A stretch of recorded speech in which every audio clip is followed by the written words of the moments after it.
আকাশবাণী কলকাতা স্থানীয় সংবাদ পড়ছি সুদীপ বসু। প্রথমে বিশেষ বিশেষ খবর। বিধানসভার নির্বাচনী প্রস্তুতি খতিয়ে দেখতে রাজ্যের মুখ্য নির্বাচনী আধিকারিক ও জেলা প্রশাসনের শীর্ষ আধিকারিকদের সঙ্গে আগামীকাল বৈঠকে বসছে নির্বাচন কমিশন। রাজ্যের সব সরকারি হাসপাতালে এবার বিকেলেও চালু থাকবে আউটডোর।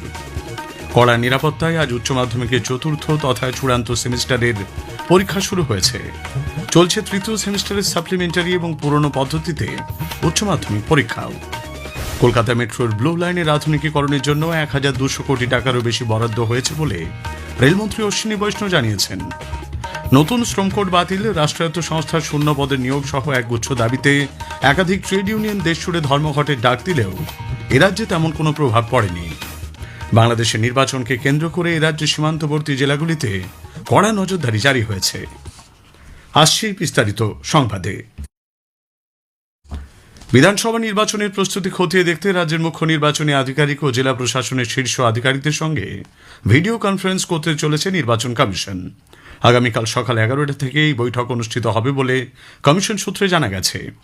বৈঠকে উপস্থিত থাকবেন রাজ্যের মুখ্য নির্বাচনী আধিকারিক, সব জেলা শাসক তথা জেলা নির্বাচনী আধিকারিক, পুলিশ কমিশনার, জেলা পুলিশ সুপার এবং কেন্দ্রীয় পর্যবেক্ষকরা।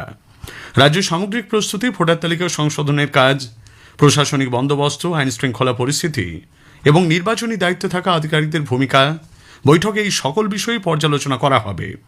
এদিকে নির্বাচন কমিশনের তরফে ইতোমধ্যেই রাজ্যে ভোটের প্রস্তুতি জোরদার করার নির্দেশ দেওয়া হয়েছে।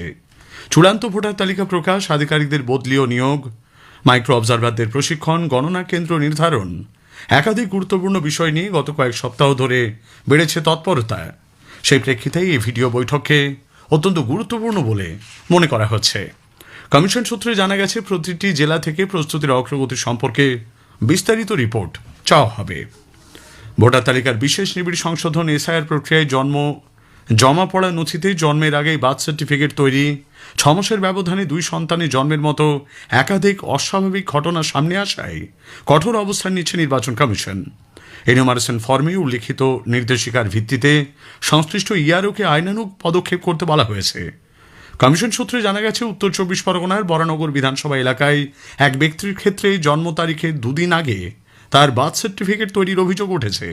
ওই ব্যক্তির নাম চূড়ান্ত ভোটার তালিকা থেকে বাদ দেওয়া হতে পারে। অন্যদিকে পূর্ব বর্ধমানের মেমারি বিধানসভা এলাকায় 55 নম্বর পার্টির এক ভোটারের এনুমারেশন ফর্মে জন্ম তারিখ সংক্রান্ত তথ্য সঠিকভাবে না থাকায় তার বিরুদ্ধে ব্যবস্থা নিতে বলা হয়েছে। রোগীদের আরও ভালো স্বাস্থ্য পরিষেবা দিতে রাজ্য সরকার সব সরকারি হাসপাতালে সকালের মতো বিকেলেও বহির্বিভাগ বা আউটডোর চালু রাখার সিদ্ধান্ত নিয়েছে। শিশু ও স্ত্রী রোগের চিকিৎসা সহ দুপুর 3টে থেকে সন্ধে 6টা পর্যন্ত রোগীরা এখানে চিকিৎসকের পরামর্শ পাবেন। প্রথম পর্যায়ে শিলিগুড়ি, কাকদ্বীপ, বালুরঘাট, পশ্চিম মেদিনীপুর জেলা হাসপাতালে এই পরিষেবা চালু হচ্ছে। পরবর্তী পর্যায়ে ধাপে ধাপে সব হাসপাতালেই এই আউটডোর পরিষেবা পাওয়া যাবে বলে জানা গেছে। উল্লেখ্য, বর্তমানে রাজ্যের সব সরকারি হাসপাতালগুলিতে সকাল 9টা থেকে দুপুর 2টো পর্যন্ত বহির্বিভাগ চালু থাকে। কড়া নিরাপত্তায় আজ উচ্চ মাধ্যমিকের চতুর্থ তথা চূড়ান্ত সেমিস্টারের পরীক্ষা শুরু হয়েছে। চলছে তৃতীয় সেমিস্টারের সাপ্লিমেন্টারি এবং পুরনো পদ্ধতিতে উচ্চ মাধ্যমিক পরীক্ষাও। মোট পরীক্ষার্থীর সংখ্যা 7,10,811 জন। ছাত্রদের তুলনায় ছাত্রীদের সংখ্যা এবার বেশি। পরীক্ষা চলবে 27 ফেব্রুয়ারি পর্যন্ত। একটি প্রতিবেদন। নির্বিঘ্নেই শেষ হলো উচ্চ মাধ্যমিকের চতুর্থ সেমিস্টারের প্রথম দিনের পরীক্ষা। উল্লেখ্য, এবার একই সঙ্গে 3 ধরনের পরীক্ষার্থী উচ্চ মাধ্যমিক দিচ্ছেন।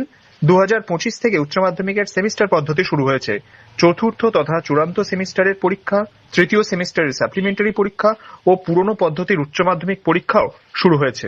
সকাল 10টা থেকে চতুর্থ সেমিস্টার ও পুরনো পদ্ধতির উচ্চ মাধ্যমিক শুরু হয়েছে। প্রথম দিনের পরীক্ষা নিয়ে মোটের উপর সন্তুষ্ট বলে পরীক্ষার্থীরা জানিয়েছেন। প্রথম দিন পরীক্ষা কেমন চলছে তা ঘুরে দেখেন উচ্চ মাধ্যমিক শিক্ষা সংসদের সভাপতি চিরঞ্জীব ভট্টাচার্য। 2103টি পরীক্ষা কেন্দ্রে পরীক্ষা নেওয়া হচ্ছে। এর মধ্যে 104টি স্পর্শকাতর কেন্দ্র হিসেবে চিহ্নিত করেছে উচ্চ মাধ্যমিক শিক্ষা সংসদ। প্রতিটি পরীক্ষা কেন্দ্রে কঠোর নিরাপত্তা বলয়ের ব্যবস্থা করা হয়। পরীক্ষা কেন্দ্রে ঢোকার সময় পরীক্ষার্থীদের মেটাল ডিটেক্টর দিয়ে চেক করা হয়। কোন রকম ইলেকট্রনিক্স সামগ্রী নিয়ে ঢুকতে দেওয়া হয়নি। অন্যদিকে এসআইআর চলার জন্য এবার পরিদর্শকের সংখ্যা কিছুটা অপ্রতুল বলে উচ্চ মাধ্যমিক শিক্ষা সংসদ জানিয়েছিল। সেই কারণেই প্রাথমিক ও উচ্চ প্রাথমিকের কিছু শিক্ষককে এবার উচ্চ মাধ্যমিকের পরিদর্শকের দায়িত্ব দেওয়া হয়েছে। সুমন মুখোপাধ্যায়, আকাশবাণী সংবাদ, কলকাতা। চতুর্থ সেমিস্টারের পরীক্ষার জন্য যথেষ্ট সময় পাওয়া যায়নি বলে অভিযোগ করছেন পড়ুয়াদের একাংশ। এছাড়াও সময় মতো বই হাতে না মেলায় ছাত্রছাত্রীদের পিডিএফ দেখে পড়াশুনো করতে হয়েছে বলেও অভিযোগ অভিভাবকদের। অভিযোগ অস্বীকার করেছেন উচ্চ মাধ্যমিক শিক্ষা সংসদের চেয়ারম্যান চিরঞ্জীব ভট্টাচার্য। তো সেটা কেন এগিয়েছে আপনারা সবাই জানেন গোটা ব্যাপারটা। মাধ্যমিকও এগিয়ে এসছে, মাধ্যমিকও এবার শুরু হয়েছে অনেক আগে, 2 ফেব্রুয়ারি, এবং আজকে মাধ্যমিকের শেষ দিন। এটা অপশনাল সাবজেক্ট যদিও আজকে 12 ফেব্রুয়ারি আজকে মাধ্যমিকও পরীক্ষা হচ্ছে। আমাদেরটা 12 তারিখ শুরু হচ্ছে, 27 তারিখ শেষ হচ্ছে। ফলে এবারে এই ইলেকশনের কারণে কিছুটা এগিয়ে আনা হয়েছে আপনারা সবাই। ফলে সেই জায়গাতে দাঁড়িয়ে এটা সাধারণ নয়, কারণ আমরা সেটা সবসময় দেখেছি ছাত্রছাত্রীদের কোনো রকম অসুবিধে না হয়, সেই ব্যাপারটা কিন্তু আমরা সবসময় দেখছি। আজকের প্রসঙ্গের এবারের বিষয় দামোদর ভ্যালি কর্পোরেশনের কর্পোরেট সামাজিক দায়বদ্ধতা। ডিভিসি চেয়ারম্যান এস সুরেশ কুমারের সঙ্গে কথা বলেছেন অভিজিৎ চক্রবর্তী। আকাশবাণী সংবাদ বিভাগ প্রযোজিত অনুষ্ঠানটি শুনবেন আজ রাত 8টায় গীতাঞ্জলি, ডিটিএইচ বাংলা এবং আকাশবাণী সংবাদ কলকাতার সোশ্যাল মিডিয়া প্ল্যাটফর্মে। স্থানীয় সংবাদ শুনছেন আকাশবাণী কলকাতা কেন্দ্র থেকে। মুর্শিদাবাদের বেলডাঙ্গায় হিংসার ঘটনায় অভিযুক্তদের আজও এনআইএ বিশেষ আদালতে তোলা যায়নি, তবে ভার্চুয়ালি তাদের হাজিরার অনুরোধ জানিয়েছে বহরমপুর জেল কর্তৃপক্ষ। উপযুক্ত পরিমাণে পুলিশি এসকর্ট না পাওয়ার কারণেই ওই 36 জনকে কলকাতার এনআইএর বিশেষ আদালতে আজ তোলা যায়নি বলে জানা গেছে। এই নিয়ে দ্বিতীয়বার তাদের আদালতে সশরীরে হাজির করানো গেল না। কলকাতা মেট্রোর ব্লু লাইনের আধুনিকীকরণের জন্য 1200 কোটি টাকার বেশি বরাদ্দ হয়েছে বলে রেলমন্ত্রী অশ্বিনী বৈষ্ণব জানিয়েছেন। লোকসভায় গতকাল বিজেপি সাংসদ জগন্নাথ সরকারের এক লিখিত প্রশ্নের জবাবে শ্রী বৈষ্ণব জানান, খিদিরপুরে মেট্রো স্টেশন তৈরির জন্য 2020 সালে রাজ্য সরকারের কাছে জমি চাওয়া হলেও গত বছর জুলাই মাসেই তা পাওয়া যায়। নিউ গড়িয়া দমদম এয়ারপোর্ট অংশের চিংড়িঘাটায় ফ্লাইওভারের কাজের জন্য রাজ্যের তরফে গত 10 মাসেও অনুমতি মেলেনি বলে মন্ত্রী জানিয়েছেন। এদিকে রাজ্য বিজেপি মুখপাত্র দেবজিৎ সরকার বলেছেন, চিংড়িঘাটায় মেট্রো প্রকল্পের কাজে বাধা সৃষ্টি করতেই রাজ্য সরকার সুপ্রিম কোর্টে গেছে।